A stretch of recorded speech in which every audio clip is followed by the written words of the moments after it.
Jadi selepas lulus dari Persibo Junior U18. Oh, 18. Waktu itu di tahun 2006 2008 mulai meniti ya istilahnya belajar di dunia kepelatihan. Karena sepak bola itu nggak bisa dilihat dari sisi bagus aja.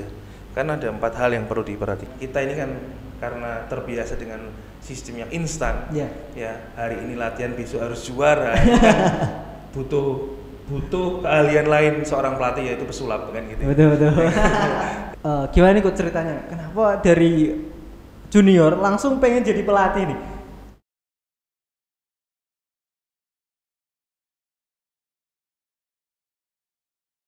Halo Sobat Radar Bojonegoro, kembali lagi bersama saya Irfan Ramadan di podcast Radar Bojonegoro. Kalau hostnya saya pasti udah tahu nih teman-teman. Kita bakal bahas sepak bola Bojonegoro. Siapa narasumber kita hari ini? Pasti sudah banyak banget yang tahu ini. Coach yang satu-satunya, coach pelatih sepak bola lokal yang memiliki lisensi tertinggi di Bojonegoro. AAFC ya coach ya. Oke. Ini dia Masdra Nuriza. Tepuk tangan sih. Bagaimana kabarnya coach Masdra? Ya, alhamdulillah Mas Irfan, baik sekali. Lebih seger nih kayaknya. Oke. Dari mana nih coach tadi? Iya. Ini waktu yang cukup saya nantikan ya. Karena sudah pending 1-2 jam ya. Iya, betul. Mas Irfan aja ini. Saya lagi sibuk teman-teman ya, maaf ya. Coach Masdra, bagaimana kabarnya hari ini? Alhamdulillah baik sekali. Gimana Mas Irfan? Alhamdulillah sama-sama. Sekarang lagi rehat di rumah nih. Ya, istirahat juga, terus belajar, terus ya sambil berdoa ya. Semoga persepak bolaan kita kembali pulih gitu ya. Bukan hanya di Bojonegoro tapi di seluruh Indonesia. Betul Coach Masdra ini banyak berkarir di luar Bojonegoro teman-teman. Sudah berapa tahun coach di luar Bojonegoro untuk meniti karir sebagai pelatih? Ya, kalau kita berbicara karir memang satu journey yang cukup panjang ya. Jadi selepas lulus dari Persibo Junior berapa? Ya, U18. Oh, 18. Waktu itu di tahun 2006 2008 mulai meniti ya istilahnya belajar di dunia kepelatihan. Jadi dari start dari 2008 hingga sekarang ini ya. Berarti kurang lebih 14 tahun ya. 14 tahun. Lama sekali coach. Ya, tapi sayangnya belum pernah di Bojonegoro. Rezekinya di luar coach. Iya, belajarnya di luar Bojonegoro. Harapannya ya salah satu impian salah satu impian secara pribadi bisa kembali ke bumi Angkling Darmo gitu ya, ke Bojonegoro. Harapannya bisa membawa kembali kejayaan yang sudah pernah diciptakan oleh tim kebanggaan kita yaitu Persibo Bojonegoro. Harapannya itu nantinya. Gimana nih coach ceritanya? Kenapa dari junior langsung pengen jadi pelatih nih? Ya. Apakah? Ya menarik ya. Jadi kalau kita berbicara antara karir sebagai pemain dan karir sebagai pelatih ini kan dua sisi mata koin yang berbeda ya. Yang satu harus membuktikan di lapangan, yang satu harus bisa menjadi leader di luar lapangan. Jadi kalau kita bicara kenapa dari usia muda sudah kepingin jadi pelatih ya, itu. Makanya ini era yang baru di sepak bola di era modern ini. Betul. Jadi kalau kita ambil contoh salah satu inspirasi saya ini di dunia kepelatihan di head coach-nya Bayern Munchen, Julian Nagelsmann. Ini kan termasuk salah satu pelatih muda. Ya, betul. Ya, pemegang A Pro License. Artinya sudah bisa menjadi pelatih top di Liga Dunia papan atas ya, termasuk Bayern Munchen. Di usia yang sangat relatif muda yaitu 34 tahun. Kalau coach Masdra sekarang berapa nih? Ya, alhamdulillah ini masih 32. Jadi kalau mau mengejar license A Pro, insya Allah masih ada kesempatan. Tapi sekali lagi bukan sekedar ambil license tapi juga harus aktualisasi. Betul. Karena sekali lagi belajar harus diaktualisasikan. Seperti itu Mas Irfan. Coach Masdra ini pernah di Barito nih coach ya? Ya, alhamdulillah salah satu pengalaman yang berharga di sepak bola saya, di karir sepak bola saya, baik itu di level grassroots, di youth hingga di top level ya. Memang awalnya saya masuk di Barito di tahun 2013. Pertama kali Barito ISL. Oh. Jadi waktu itu memang saya diajak sama salah satu guru atau dosen untuk ya belajar langsung di tim. Jadi waktu itu mendampingi pelatih asing. Jadi ya semacam sama seperti karirnya kayak Jose Mourinho. Waktu pertama kali masuk di tim sepak bola pertama kan sebagai translator. Ya harapannya kemarin dulu belajarnya mulai dari situ. Bagaimana sikap seorang coach, head coach saat mengelola tim di top level. Nah itu alhamdulillah saya selama 2 tahun langsung intens di lapangan sebagai translator. Jadi waktu itu ada pemain-pemain yang rata-rata pemain dengan menggunakan bahasa asing yang sebenarnya bahasa universal ya, bahasa sehari-hari ya. Seperti bahasa Portugal. Itu pun sebenarnya saya juga pedenya karena saya juga belajar dari kosakata aja. Jadi nggak kalau bicara bisa bahasa luar ya itu relatif sih. Yang penting confident dan interaksinya lebih intens. Apalagi istilah-istilah sepak bola juga. Ya kalau kita bicara istilah sepak bola kan semuanya kan universal. Ya bahasa sepak bola. Kan sekarang ini sudah terbiasa bagi kita semuanya. Seperti itu sih Mas. Di Bar itu dengan pelatih siapa coach waktu itu? Ya waktu pertama kali kalau asing itu ada coach Milo Cecilia yang terakhir di Borneo FC. Terus kemudian ada coach Jackson ya. Coach Jackson selama 3 musim. Kemudian ada sempat lokal juga kan coach Salahuddin. Pertama kali pegang Bar itu sih. Terus kemudian sempat alhamdulillah ada kesempatan belajar ke timnas SEA Games. Ya walaupun sebenarnya bukan asisten utama tapi lebih ke seperti program internship ya. Jadi program kayak pelatih muda yang didukung untuk mengikuti program internship di timnas seperti itu sih. Sudah banyak sekali nih pengalaman coach Mas Dra di luar dan bekerja sama dengan pelatih luar biasa ini, pelatih top Indonesia. Yang pasti kita sebagai pelatih usia muda ya itu harus punya role semacam idola juga ya, inspirasi. Karena sekali lagi bagaimana kita punya filosofi, bagaimana kita punya metodologi kan semua itu memang harus dipelajari dan berdasarkan experience dari para pelatih tersebut.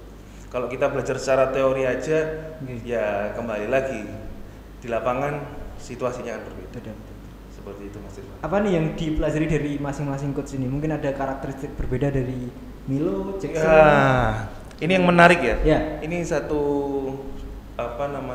nasihat juga atau satu pembelajaran buat kita semua bahwa setiap pelatih punya style ya, punya filosofi, terutama filosofi.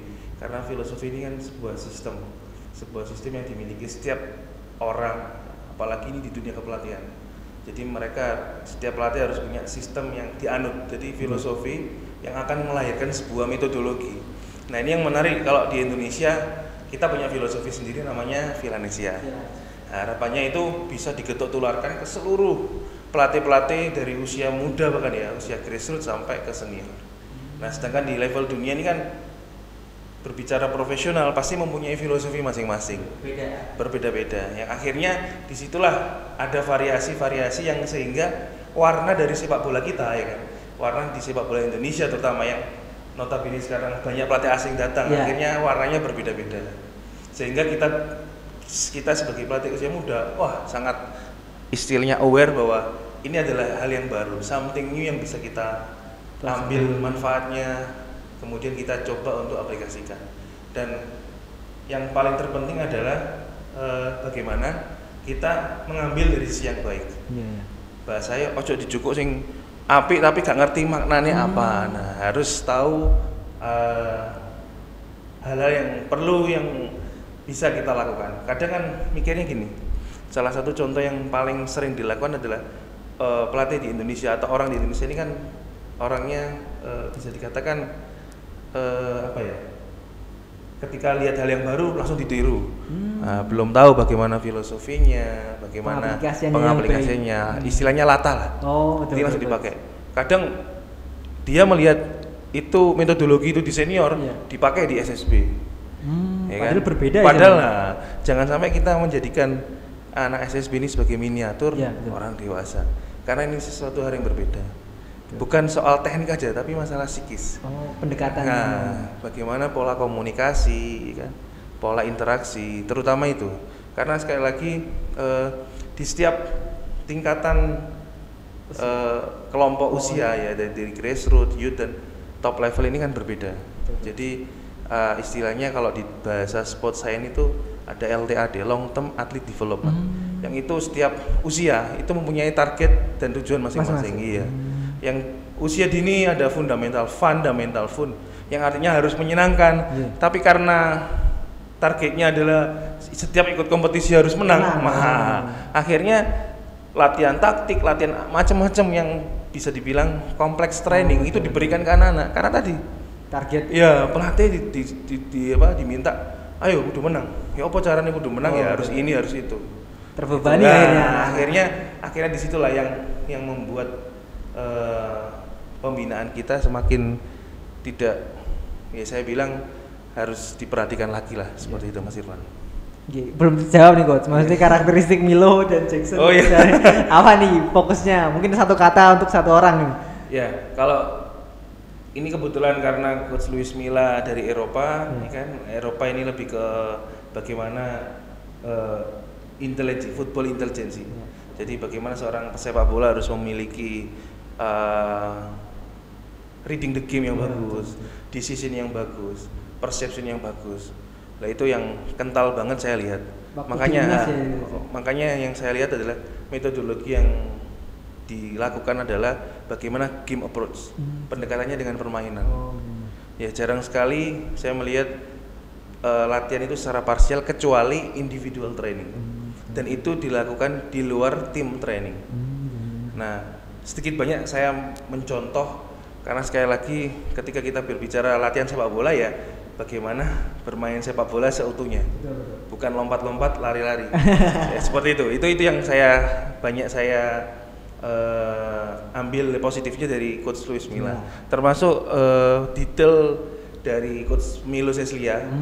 Coach Milo itu selalu detail dalam bagaimana setiap pesepak bola itu mempunyai individual skill yang bagus dalam mengambil keputusan. Contoh bagaimana saat menerima bola, posisi tubuh ya. Kalau bahasa kepelatihannya ada body shape-nya harus bagus. Itu selalu didetailkan dalam setiap permainan. Itulah menariknya dari pelatih-pelatih Eropa. Nah, sedangkan geser sedikit ke benua yang lain ada Coach Jackson. Ada Coach Jackson, bagaimana Coach Jackson ini individual skill-nya menjadi salah satu jadi catatan juga. Makanya pemain-pemain asing ya terutama ya yang bekerja sama dengan Coach Jackson ini pemain-pemain yang mempunyai skill individu yang bagus. Baik itu yang bertahan maupun menyerang. Pasti bahasa khas Amerika Latin gitu. Iya, skillful. Jadi memang pemain-pemain yang ya nempel dengan bolanya nempel dengan bolanya ini sangat bagus. Menari-nari dengan bola. Ya. Seperti itu Mas Irfan. Terus akhirnya kembali ke Bojonegoro. Gimana melihat kondisi sepak bola Bojonegoro saat ini? Mungkin dari level bawah sampai yang atas. Ya, yang pasti semua berawal dari harapan ya. Kalau kita lihat di Bojonegoro bahwa hampir di seluruh Indonesia sebenarnya sistem pembinaan ini masih harus diperhatikan. Bagaimana mengelola sebuah kompetisi, bagaimana mengelola sebuah sekolah sepak bola ataupun akademi. Karena sekarang banyak sekolah, komunitas, akademi, ya kan, yang sebenarnya mereka tahu nggak sih gitu ya, bahwa adanya perbedaan-perbedaan antara SSB, akademi, terus hanya sekedar fun football dan lain-lain seperti itu. Jadi masih perlu diperhatikan. Kalau di Bojonegoro sendiri, ya sekali lagi kita berharap kita berharap pada asosiasi. Bagaimana mengelola sistem pengelolaan itu sendiri. Karena sekali lagi sumber dari panduan dari sepak bola itu berkembang atau enggak kan dari federasi, minimal dari ASKAP. Nah sekarang kan kebetulan saya juga belum lama, Mas Irfan ini kan sudah lama di sepak bola Bojonegoro. Baru ikut saya ikut. Bisikin dong saya ini loh. Apa sih yang sudah terjadi dan yang sudah dilakukan ASKAP PSSI Bojonegoro hingga saat ini? Kan PSSI ini kan sudah lama banget ada gitu kan. Iya betul. Ya kan? Kalau saya dulu pernah bagian dari Persibo Junior, di 2006 atau 16 tahun yang lalu kan ini kan semestinya sudah cukup pesat ya. Betul. Mas Irfan gimana perkembangannya ini? Waduh, malah banyak yang komplain nih coach. Kok nggak ada kompetisi kelompok umur gitu berjenjang ya kan, seperti apa? Mungkin coach, apakah memang di luar ada kompetisi seperti itu atau gimana? Atau memang semuanya? Ya, ini yang menarik ya. Kompetisi. Ini yang menarik bahwa apa aja sih sebenarnya peran dari asosiasi ya, ASKAP ataupun ASKOT ya. Yang pertama satu adalah regulator. Betul. Ya, bagaimana ASKAP ini mempunyai regulasi yang mewadahi ya, terutama bagaimana kompetisi berjalan, bagaimana coaching education. Ya kan, kalau kita ngurusin anak-anaknya nggak ngurusin pelatihnya ya opo kan gitu. Pasti kan harus diperhatikan ya kan, coaching education, terus referee education. Wasit. Ya, bagaimana seorang wasit masa setiap mau ada kompetisi baru di refresh karena dikumpulkan kan gitu. Padahal kan mestinya kan program ini kan berjenjang. Dalam arti 1 tahun itu mau ngapain gitu. Ya kan, yang berikutnya adalah public development. Ya kan ini perlu. Ya public itu siapa aja? Parents ya kan, orang tua. Ya bagaimana orang tua menjadi bagian ya kan dari kita semuanya untuk mendukung. Kan sekarang kan kembali lagi, anak datang ke lapangan karena anaknya sendiri atau karena orang tuanya. Nah, harapannya kan ini bersinergi antara orang tua dengan anaknya untuk datang ke lapangan. Itu salah satunya. Itu bagian dari regulator atau fungsi PSSI sebagai regulator. Yang kedua adalah apa Mas Irfan kira-kira? Apa coach? Ya, motivator. Motivator. Nah, ya. Sekarang kembali lagi untuk menciptakan sebuah suasana yang rame, suasana yang menyenangkan kan pastinya harus ada event gitu ya.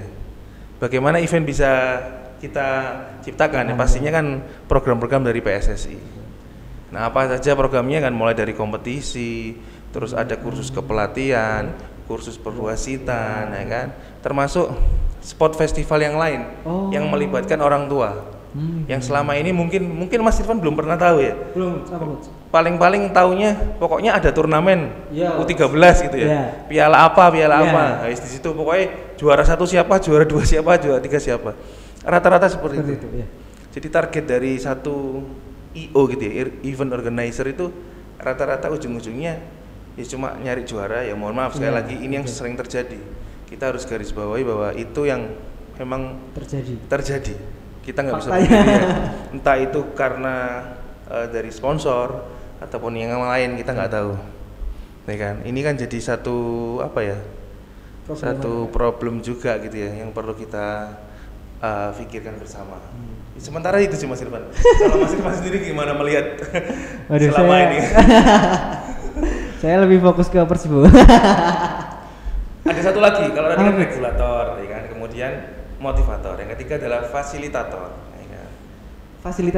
Fasilitator kan kalau kita berbicara regulasi sebatas bagaimana aturan itu dibuat, ya kan. Kemudian motivator bagaimana PSSI mendampingi jalannya sebuah program semuanya. Nah, tapi kan kembali lagi perlu adanya siapa yang memfasilitasi sepak bola yang ada di Bojonegoro. Ya kan, dengar-dengar ini di Bojonegoro mau ada kompetisi. Bupati Cup. Nah, ya kan, artinya ini kan salah satu bentuk fasilitasi. Iya, betul. Mestinya dari PSSI ya, mestinya ya. Ini dari kalau nggak salah Dispora kerjasama dengan KONI dan cabur-cabur. Nah, ini kan perlu digarisbawahi. Ya kan, yang saya dengar juga, PSSI-nya di mana kan gitu, kan ya. Ya kan, ini kan perlu di mana ini? Ini saya lihat ini PSSI-nya harus juga ikut serta karena kembali lagi sebagai fasilitator kan harus berada di tengah-tengah, ya kan? Yang punya regulasi PSSI, ya kan? Ya sedangkan dari Dinpora, dari KONI ataupun tim atau klub yang lain kan ini kan sebagai peserta juga, sebagai istilahnya sebagai pemeriah juga gitu loh. Harapannya harusnya berarti PSSI yang ambil peran utama seperti itu. Ya, sebenarnya bukan siapa yang harus di depan gitu ya. Tapi bagaimana semua bersinergi kan gitu. Kita berbicara law of the game, siapa yang buat? Kan FIFA. FIFA siapa yang turunannya FIFA siapa? PSSI, nggak bisa. Gitu loh. Sedangkan kalau Dinpora saya rasa lebih ke infrastruktur ya, untuk persiapan lapangan dan lain-lain, mendukung itu. Sedangkan KONI juga sama seperti itu.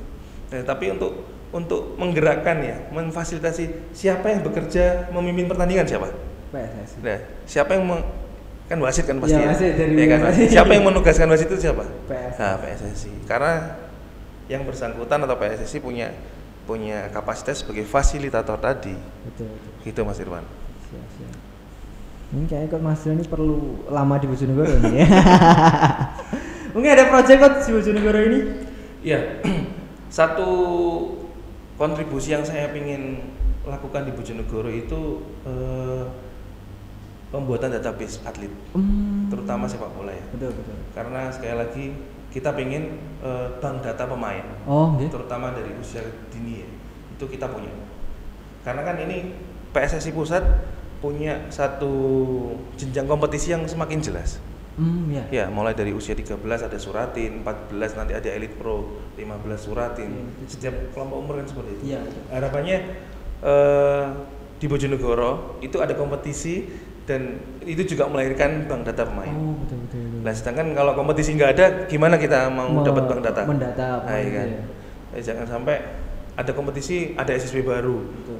terus hilang lagi, kan sayang. Makanya kita pingin sebenarnya paling enak itu kan lewat PSSI, Betul. ya kan. Jadi PSSI punya bank data pemain pesepak bola usia muda yang bisa kita jaring lah bahasanya ya, bahasa sederhananya, atau kita scouting untuk supaya setiap tahun itu yang naik siapa, yang mengalami perkembangan siapa itu kita tahu.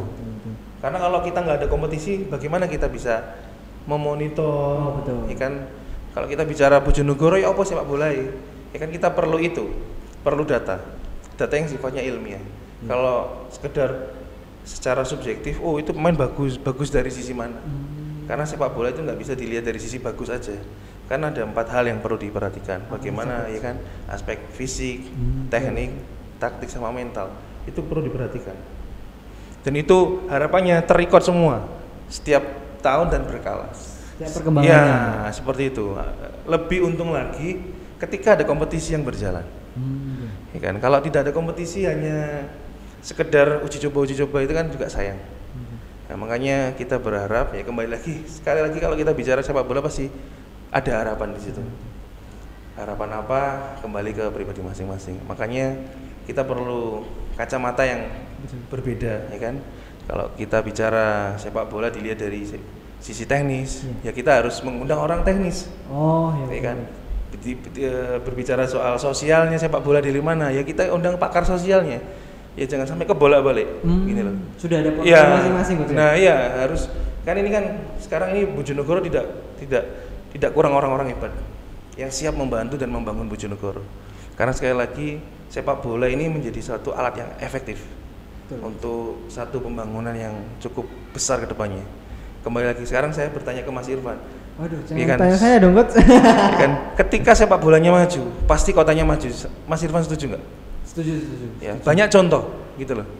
Kenapa sepak bola kota-kota besar yang sebelumnya biasa mungkin, tapi sepak bolanya besar akhirnya semua ikut besar. Karena di situ bagaimana sepak bola itu melahirkan satu perdamaian, melahirkan satu industri, yang membangun satu gaya hidup dan itu semuanya. Termasuk sekarang yang kita tahu bahwa Pak Presiden menggalangkan di Ornas kemarin bahwa sport science, sport industry dan sport tourism itu mulai dibangun. Dan lebih menariknya lagi ada instruksi presiden ya tahun 2009 kemarin tentang percepatan sepak bola. Yang artinya ini satu terobosan yang cukup menarik ya, yang mestinya sudah bisa diaplikasikan ya, bisa istilahnya segera dilakukan oleh kepala-kepala daerah supaya ini dijadikan satu momentum untuk kebangkitan sebuah kota. Seperti itu Mas Irfan. Siap, Coach. Kayaknya seru sekali ngobrol sepak bola sama Coach Mas Dra. Aku pengen main game sih, Coach. Siap. Semisal jadi pelatih timnas nih, Coach. Mau pakai pemain siapa aja dan posisinya seperti apa? Berandai-andai ini kita. Ya, Mas Irfan. Saya sekarang sedang menyusun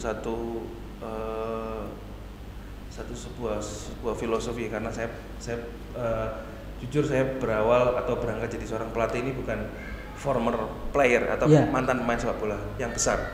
Jadi saya banyak belajar dari beberapa orang yang memang sudah pernah berhasil. Karena saya mendapatkan nasihat bahwa ketika kalian ingin sukses menjadi pelatih yang hebat, kalian harus belajar kepada orang yang sudah sukses untuk menjadi pelatih hebat. Terutama sekarang membahas soal timnas, yang pada akhirnya itu adalah harapan lagi bahwa sekali lagi seperti yang saya sampaikan, inspirasi saya tadi di usia 34 sudah dapat pro license. Ya, artinya 2 tahun lagi targetnya adalah sambil menata ke sana, ya kan, menuju kursus kepelatihan yang selanjutnya. Saya harapkan 2 tahun ke depan ini bisa jadi momentum saya untuk belajar juga. Betul. Ya kan? Ketika itu nanti bisa terrealisasi, wah itu menjadi satu perjalanan karir yang luar biasa. Dan itu tidak lepas dari memang takdirnya Tuhan Yang Maha Esa. Yang pasti untuk menjadi pelatih timnas, saya berharap untuk menuju ke sana bukan karena kebetulan, tapi saya ingin menata juga. Betul. Kalau sekarang berkarir di Liga 3, harapannya bisa berprestasi di Liga 3 dulu. Kemudian setelah berprestasi di Liga 3 naik ke Liga 2. Setelah itu baru ke Liga 1. Nah, setelah itu baru kita bicara timnas. Ya, itu harapan dan mimpi setiap pelatih saya kira. Jadi ketika mau jadi pelatih timnas, step itu harus dilakukan. Karena apalagi ini local coach, ya kan, yang selama ini kita lihat pelatih senior selalu dari luar negeri, ya kan, kapasitasnya juga luar biasa, punya experience, punya success story yang luar biasa. Sedangkan di local coach itu biasanya dipandang sebelah mata. Hanya untuk kelompok umur biasanya. Nah, kalau ya sekali lagi target ada, kalau bisa senior coach, ya pelatih di level timnas senior. Kalau di usia muda, saya pikir kalau kita bicara tentang bagaimana yang saya sampaikan adalah long term athlete development, kita bicara prestasi itu di usia 20. Sedangkan 20 tahun ke bawah kita masih berbicara bagaimana development, ya kan? Bagaimana timnas Jepang dirancang juara Piala Dunia adalah 2050. Sudah ya kan? Sampai sana. Dirancang juara Piala Dunia 2050. Ini artinya kalau kita masih di 2022, ini sepertinya pemain-pemain ini belum lahir. Apa yang ditata ya? Bagaimana sistem pembinaan, bagaimana konsepnya dan lain-lain. Sedangkan kita ini kan karena terbiasa dengan sistem yang instan, ya hari ini latihan besok harus juara, kan butuh keahlian lain seorang pelatih, yaitu pesulap kan gitu. Betul. Jadi memang ini jadi salah satu tanggung jawab kita sebagai pelatih, bagaimana kita menjadi edukator, sebagai influencer yang baik untuk masyarakat ya. Bagaimana kita memberikan pengaruh yang baik bahwa kita harus bersabar ketika kita berprestasi jangka panjang. Seperti itu Mas. Saya belum bisa menjawab siapa pemain-pemainnya kalau kita berandai-andai sekali ya. Wah, gagal nih games kita. Tapi yang pasti karena kita bersama-sama dari Bojonegoro, harapannya kedepannya ada pemain timnas yang dari Bojonegoro. Kita sudah pernah melihat Novan Setia, ya kan? Ya, betul. Kita sudah pernah lihat Sigit Meko, kita sudah pernah lihat siapa namanya striker? Hanif Sagara ya kan? Harapannya ada the next Bojonegoro player yang bisa tembus ke skuad timnas. Nah ini dan itu perlu pembinaan di Bojonegoro. Nah itu perlu penataan lagi. Ya makanya kita harus sama-sama berpegangan tangan. Kita harus saling mengingatkan. Kalau Mas Irfan dari sisi media, harapannya bisa menjadi jembatan bagi orang-orang yang mempunyai niat baik di sepak bola Bojonegoro, yang bisa mengedukasi supaya ini efeknya, pengaruhnya ini bisa ditularkan kemana-mana.